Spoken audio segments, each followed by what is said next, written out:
Ouvrons notre Bible au livre de Nombre 6. Nombre 6. Nombre 6. Nazaréen. Nazaréen. Le Nazaréen. Nombre 6, verset 1 à 21. La loi concernant les Nazaréens. Le mot Nazaréen signifie séparation. Certains ont été nommés de Dieu avant leur naissance pour être Nazaréens durant tous leurs jours sur terre, comme Samson et Jean-Baptiste. Mais en général, c'était un vœu de séparation du monde et de dévouement aux exercices de la religion pour un temps limité et selon certaines règles que n'importe qui pouvait faire s'il le souhaitait. On parle d'un Nazaréen aussi connu, bien connu de nous tous. Mais son obligation est plus sûre qu'avant. Que les fantaisies des hommes superstitieux ne multiplient pas les contraintes sans fin pour que cela n'ait pas lieu. Dieu leur donne des règles. Ils ne doivent pas boire de vin, ni de boissons fortes, ni manger du raisin. Ceux qui se séparent du monde pour Dieu ne doivent pas satisfaire les désirs du corps, mais les garder sous contrôle. Les versets 1 à 21. Ces versets décrivent le vœu du Nazaréen. C'est généralement un vœu temporaire de dévouement spirituel. Il y a 3 marques de ce vœu, appelé séparation à Dieu. S'abstenir du vin et des boissons fermentées et des produits du raisin, ne pas toucher les cadavres et ne pas couper les cheveux. Les 2 premières conditions sont semblables aux règles des prêtres pendant leurs conditions pendant leurs activités de service. Le vin entraverait la vigilance du prêtre, comme cela est dit dans Lévitique 10, versets 6 à 11. Et le grand prêtre ne pouvait même pas entrer dans le lieu où se trouvait le cadavre même d'un parent, bien que les prêtres ordinaires pouvaient assister à un parent proche, la mort d'un parent proche, comme dans Lévitique 21, verset 1 à 4. Les cheveux non coupés, cependant, sont propres au Nazaréen et symbolisent son engagement. Le mot traduit Nazaréen est lié à un terme hébraïque qui porte l'idée de vœu et de couronne. Cela peut contenir une suggestion délibérée selon laquelle les cheveux fonctionnent comme une couronne. Preuve du vœu. Versets 9 à 12. Si le vœu du Nazaréen est brisé, par exemple, si quelqu'un ne peut échapper à toucher un cadavre, le Nazaréen doit payer une pénalité et recommencer son vœu, accomplir son vœu. Versets 12 à 21. Lorsque la période de dédicace se termine, le Nazaréen doit raser la tête et brûler les cheveux comme une offrande de la paix. Mais voici ce que l'Écriture dit à propos du chrétien. Je cite, vous, à propos des chrétiens, vous, au contraire, vous êtes une race élue, un sacerdoce royal, une nation sainte, un peuple acquis, afin que vous annonciez les vertus de celui qui vous a appelé des ténèbres à son admirable lumière. Fin de citation. Ceci est une citation de 1 Pierre 2, verset 9. Plus que le prêtre de la lignée d'Aaron, plus que les Lévites, le chrétien est un prêtre appartenant à, je cite, un sacerdoce royal, une nation sainte, un peuple acquis à Yahweh. Parce que son sacerdoce est royal, le chrétien est un Nazaréen, tout comme Yahshua, fils de David, était un Nazaréen. Il est tenu à des exigences de séparation du monde, des exigences plus strictes que celles de ce chapitre, notamment la mortification de la chair lors du processus de repentance, brisement, humiliation. La mortification, qu'est-ce que c'est? La mortification a plusieurs significations en anglais. L'une, c'est un sentiment de honte et d'embarras. Une autre signification a trait à la mort. Le mot mortifier signifie tuer ou subordonner. Dans un contexte biblique, mortifier, c'est soumettre le corps, soumettre ses besoins, soumettre ses désirs à l'abnégation et à la discipline. Par exemple, la mortification du péché, la mortification de la chair. Nous obtenons les mots anglais mortuaire et français mortuaire et morticien de la même racine latine qui nous rend, qui nous restitue le sens de mortifier. Par conséquent, la mortification du péché, la mortification de la chair est le meurtre du péché, le meurtre de la chair. Nous trouvons le mot mortifier dans la traduction de la Bible King James que j'ai utilisé dans deux passages, Romains 9, verset 13 et Colossiens 3, verset 5. Je cite traduction nouvelle traduction de Genève, 1979. Je cite, si vous vivez selon la chair, vous mourrez. Mais si par l'esprit vous faites mourir les actions du corps, vous vivrez. Fin de citation. C'est une citation de Romains 8, verset 13. Je cite encore. Faites donc mourir ce qui, dans vos membres, est terrestre.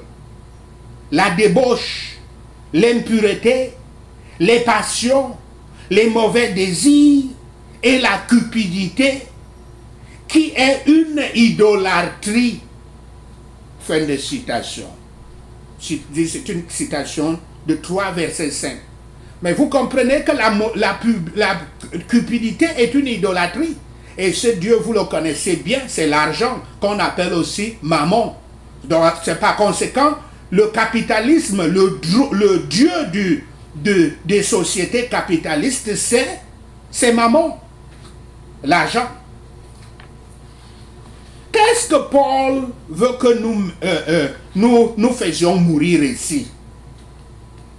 Les désirs et les actions pécheresses telles que l'immoralité sexuelle, l'impureté, la passion, le désir maléfique, la convoitise, la cupidité, ce qui est assimilé, toutes c'est assimilé à l'idolâtrie. Toutes ces choses mènent à l'idolâtrie.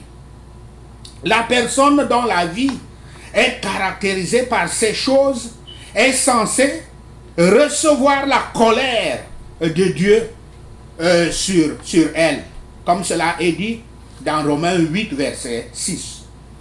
Paul note que ce fut le mode de vie de ses lecteurs, au verset 7. Tous les croyants étaient une fois des incroyants, des païens, et étaient sous la colère de Dieu. C'est un argument semblable à celui que Paul fait dans 1 Corinthiens 6, verset 9 à 11, quand il dit que les injustes n'hériteront pas le royaume de Dieu. Au verset 11, Romains 8, il dit, je cite, « Et tel était l'un de vous. » Fin de citation. En d'autres termes, vous étiez comme ça. Maintenant, vous êtes comme ça. Vous vous promeniez selon la chair. Maintenant, vous êtes dans l'Esprit Saint. Mais vous, à cause de cela, vous avez mis à mort les choses qui étaient de chair. Grandissez en sainteté et en sanctification. Alors, après tout ça, c'est quoi la mortification du péché? C'est quoi la mortification de la chair? En un mot, c'est la sanctification, le processus par lequel le Saint-Esprit travaille dans la vie des enfants adoptifs de Yahweh pour les pousser et les former à l'image du Fils unique de Dieu, Yahshua HaMashiach. La sanctification est la volonté de Dieu pour la vie du chrétien, comme cela est dit dans 1 Thessaloniciens 4 et 3. Et c'est le but auquel il nous a appelés, dans Romains 8, verset 29, en nous baptisant du Saint-Esprit et du feu, comme cela est dit dans Matthieu 3, verset 11. Par conséquent, n'écoutez pas les faux prophètes qui vous mettent des écritures comme des paroles de sagesse et qui se disent prophètes de Dieu et vous disent, ne cherchez pas à être parfait. Vivez seulement votre vie. Ça, c'est le langage des païens. C'est le contraire, tout à fait le contraire de la parole de Dieu. Dieu nous demande d'être saints parce qu'il est saint. Je cite là Lévitique 20, verset 26. Alors ne vous amusez pas pour cela à écouter les faux pasteurs qui vous disent le genre de choses contraires, le langage du diable qui dit n'essayez pas d'être parfait, vivez seulement votre vie. Vous ne pouvez jamais être parfait. Dieu vous appelle à être parfait. Que tous les chrétiens évitent donc le vin, les boissons fortes, l'alcool et tout genre de drogue en général, qu'ils les évitent comme la peste. Car si l'amour de ces drogues obtient une fois la maîtrise d'un homme, il devient une proie facile à Satan. Les Nazaréens ne devaient rien manger de la vigne. Tout ce qui approche le vin, l'alcool, tout ce qui approche l'alcool, ils devaient éviter, même quand c'est à l'état du fruit, comme les raisins. Cela peut enseigner le plus grand soin à prendre pour éviter le péché et tout ce qui peut limiter et tout ce qui peut apporter le péché et qui peut conduire au péché, ou peut-être une tentation pour nous de tomber dans le péché. Ils ne doivent pas se couper les cheveux, l'Écriture dit. Ils ne doivent ni entretenir leur tête, ni se raser la barbe. C'était la marque de Samson. Samson, quand il était nazaréen. Une forme de la mortification. De toute façon, ce n'est pas que quand Samson était nazaréen, il était nazaréen à vie, choisi par Dieu. C'était dans la marque de Samson, le nazaréen, une forme de mortification plus contraignante. Nous l'avons cependant dans le Nouveau Testament.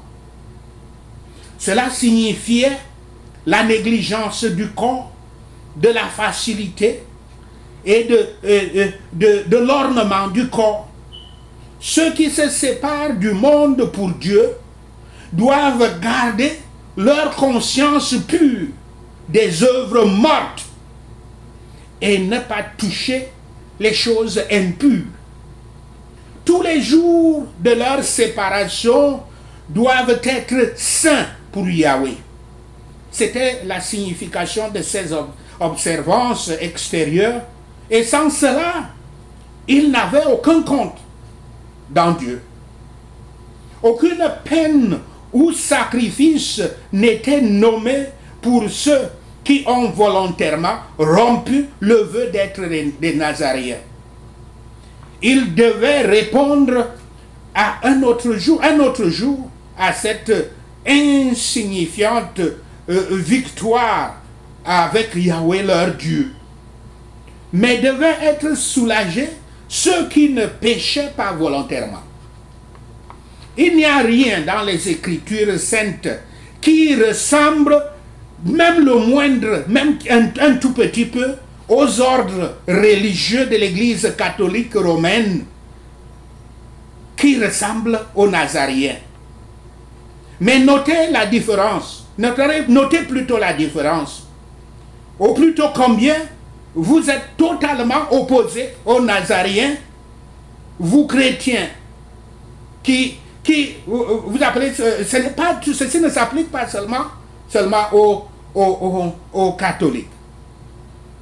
Les religieux de cette église sont interdits de se marier. Mais aucune restriction de ce genre n'est imposée aux Nazaréens. On leur ordonne de s'abstenir de la viande. Mais les Nazaréens pouvaient manger des aliments autorisés à d'autres Israélites. Les Nazaréens étaient interdits d'alcool. Mais les catholiques consomment de l'alcool dans leur liturgie. En général, ils ne sont pas interdits de vin. Les catholiques ne sont pas interdits de vin, même pas pendant leur jeûne. Le vin ne leur est pas interdit. Mais les Nazaréens ne devaient avoir aucun contact avec le vin à tout moment. Leur promesse est durable, même à la fin de leur vie. Alors que le vœu des Nazaréens n'était que pour un temps limité, à leur gré, et dans certains cas, à moins d'être autorisés par les maris ou les parents. Quelle est donc cette si profonde différence entre les règles de l'invention de l'homme et celles qui sont érigées dans les Écritures saintes? N'oublions pas que le Seigneur Yahshua n'est pas seulement notre caution, mais aussi notre exemple. Pour son amour, il faut renoncer au plaisir mondain, s'abstenir des convoitises charnelles, se séparer des pécheurs, faire profession ouverte de notre foi, de nos affections naturelles modérées, être spirituel et dévoué au service de Dieu et désireux d'être un exemple autour de nous. C'est cela que notre Seigneur Yahshua nous demande. Nombre 6, versets 22 à 27. La façon de bénir les gens. La façon de bénir les gens. Ces versets contiennent la bénédiction que Yahweh donne aux Israélites à faire, à donner la bénédiction. C'est une bénédiction spirituelle souvent citée. Le visage, entre guillemets, visage de Yahweh décrit dans cette bénédiction comme brillant sur son peuple, est un symbole de sa présence. Sa faveur est impliquée par l'image de lui tournant son visage vers les Israélites. Ainsi, cette bénédiction est une prière pour la présence et la faveur de Yahweh. C'est une bénédiction prière. Les prêtres ont soigneusement béni le peuple au nom du Seigneur. Être sous la toute puissante protection de Yahweh, notre Sauveur, pour jouir de sa faveur, comme le sourire d'un père aimant, ou comme les rayons du soleil, tandis qu'il pardonne avec miséricorde nos péchés, comble nos besoins, console le cœur et nous prépare pour sa grâce, par sa grâce pour la gloire éternelle. Ces choses forment le fond de cette bénédiction et la somme de toutes les bénédictions. Dans une liste si riche de miséricorde, les joies du monde ne sont pas dignes d'être mentionnées ici. Voici une forme de prière dont le nom de Yahweh est 3 fois répété dans ces courtes bénédictions. Les Juifs pensent qu'il y a un mystère ici, mais nous savons ce que c'est, le Nouveau Testament l'ayant expliqué. Il nous est prévu de nous attendre à la bénédiction de la grâce de notre Seigneur Yahshua Christ, de l'amour du Père et de la communion du Saint-Esprit, comme cela est dit dans 2 Corinthiens 13, verset 14. Mais ce ne sont pas 3 seigneurs différents, mais un seul Seigneur, Yahweh.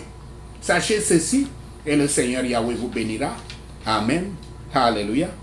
Prenons rapidement ces points de prière. Prions pour faire le vœu et pour recevoir l'appel du Nazaréen. En tant que fidèle croyant de Christ, je vivrai dans le monde mais séparé du monde.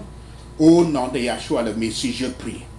Je me séparerai de tout ce que le monde m'enverra, des drogues, de l'orgueil, de l'argent, des gloires, des convoitises, de la chair, de la cupidité.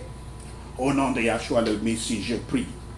Je me séparerai de tout ce qui finira par apaiser mes sens, par adoucir, à réduire mes sens spirituels et m'éloigner de Yahweh. Au nom de Yahshua, je prie.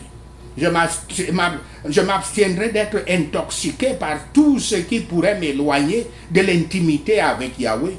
Au nom de Yahshua. En tant que croyant suiveur du Christ, je dois vivre sous l'autorité et la couverture de notre Seigneur Yahshua.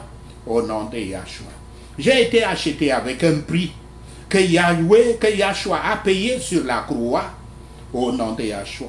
Donc, j'appartiens à lui et je suis en alliance avec lui.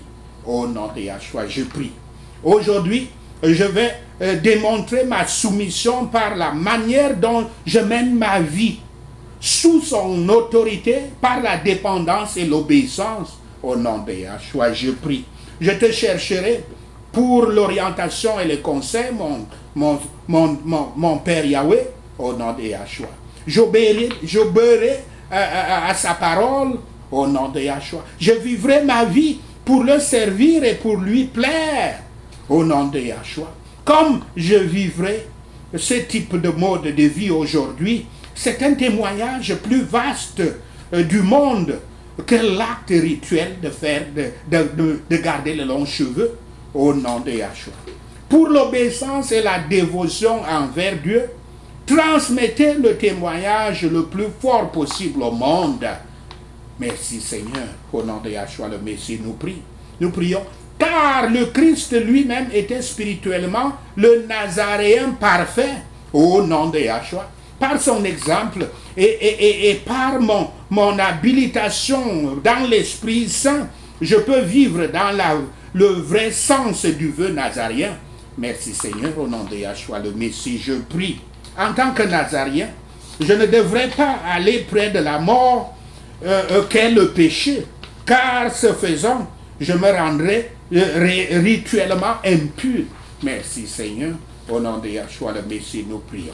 Je ferai attention de ne pas aller près du péché, parce que le péché entraînera la mort spirituelle, car le salaire du péché est la mort, au nom de Yahshua. Yahshua a vécu selon les principes spirituels du vœu nazarien, au nom de Yahshua. Il a vécu une vie d'abnégation et de séparation pour Dieu le Père. Au nom de Yahshua le Messie, je prie. L'aspect le plus évident de son abnégation était sa mort pour nos péchés, au nom de Yahshua. Yahshua nous dit en plusieurs paraboles que nous devrions également vivre le chemin du Nazaréen, au nom de Yahshua. Je ne vais pas compartimenter Yahshua en l'ajoutant seulement à tout ce que je fais au nom de Yahshua. Je donnerai à Yahshua tous les aspects de ma vie à contrôler au nom de Yahshua. Lorsque Christ est mort pour nous, il a établi en nous un temple nouveau, un temple meilleur que le tabernacle de l'Ancien Testament au nom de Yahshua. Car aujourd'hui, je suis relié à Yahweh par son Saint-Esprit au nom de Yahshua. Et le fruit de cette connexion est l'amour, la joie, la paix, la souffrance, la bonté, la foi, la